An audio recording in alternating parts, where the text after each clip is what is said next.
नमस्कार, insider live में आपका स्वागत है। आपके साथ में मैं हूं अनामिका। जी हाँ, बात कर रही हूँ सिवान की। सिवान वो जगह जो भारत के प्रथम राष्ट्रपति डॉक्टर राजेंद्र प्रसाद के गृह जिला के रूप में जाना जाता है और इसलिए भारत के इतिहास में विशेष स्थान रखता है। सिवान की बात जब करते हैं तो सिवान काफी ज्यादा चर्चा में रहा है, खास करके डॉक्टर राजेंद्र प्रसाद जो भारत के प्रथम राष्ट्रपति हैं उनकी वजह से। उनकी बुद्धि और स्वतंत्रता संग्राम में जिस तरीके से डॉक्टर राजेंद्र प्रसाद ने अपनी भूमिका निभाई थी, उसको लेकर के पूरे भारत में चर्चा होती थी। डॉक्टर राजेंद्र प्रसाद का जन्म सिवान के जिरादोई में हुआ था, लेकिन जब 1980 के दशक की बात करते हैं तो 1980 के दशक से सिवान की जो आबोहवा है वो बदलने लगती है और यहाँ पर एंट्री होती है बाहुबली नेता शहाबुद्दीन की।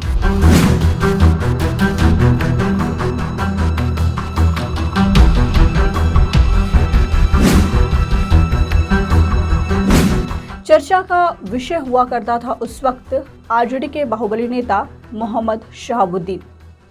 मोहम्मद शहाबुद्दीन के लिए किसी भी इंसान की जान लेना कोई बहुत बड़ी बात नहीं थी।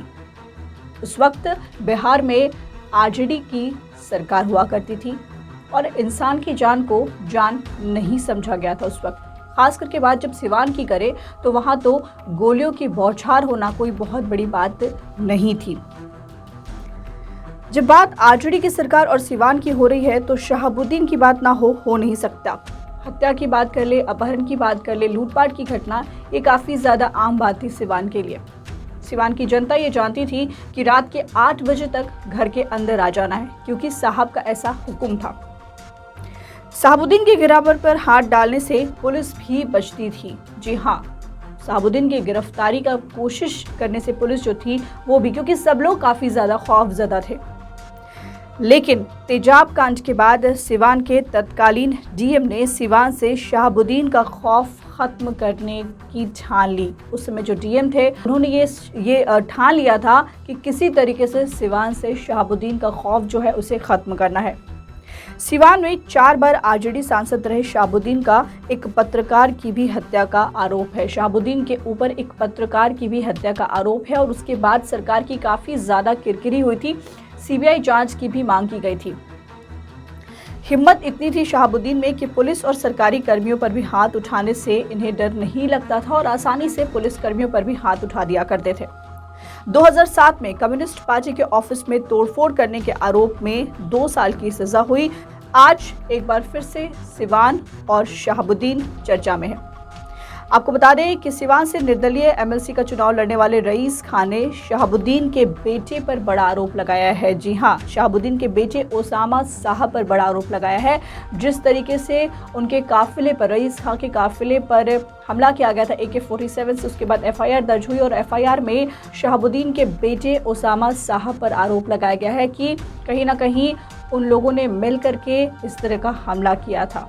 चुनावी रंजिश हो सकती है, लेकिन ये भी आपको बता दें कि इसके बाद से जेडीयू नेता श्याम बहादुर सिंह ने सिवान में कहा था कि वो अब इसको लेकर के बदला लेंगे और बदला भी ठोक करके लेंगे। तो सिवान में वर्चस्व की लड़ाई जो है वो वापस से बढ़ सकती है, वापस से सिवान जो है वो दहल सकता है।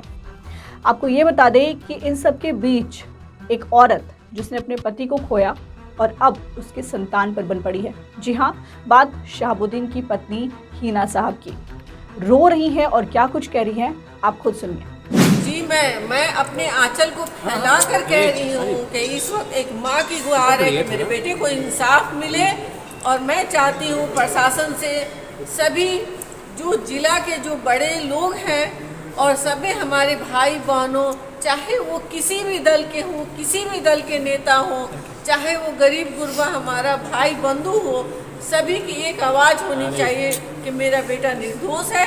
एक माँ की अपील को लोग स्वीकार करें और दुआएं करें कि मेरा बेटा सही सलामत निर्दोष साबित हो जाए, ताकि वो हमारा बेटा आए और अपने सिवान जिला का सेवा करे। क्या ऐसी बात आई है कि आप जैसे बेटे को न्याय नहीं मिलेगा तो ऐसा चर्चा हुआ है क्या कि हम सिवान छोड़ देंगे, ऐसी कोई चर्चा है क्या? देखिए, मैं बहुत घायल महिला हूँ मैंने 18 साल पति से दूर रही, उन्हें इसी तरह से साजिश के तहत फंसाया गया था और 18 साल हम लोगों ने इंतज़ार किया कि अब मेरे साहब आएंगे, अब आएंगे, अब आएंगे।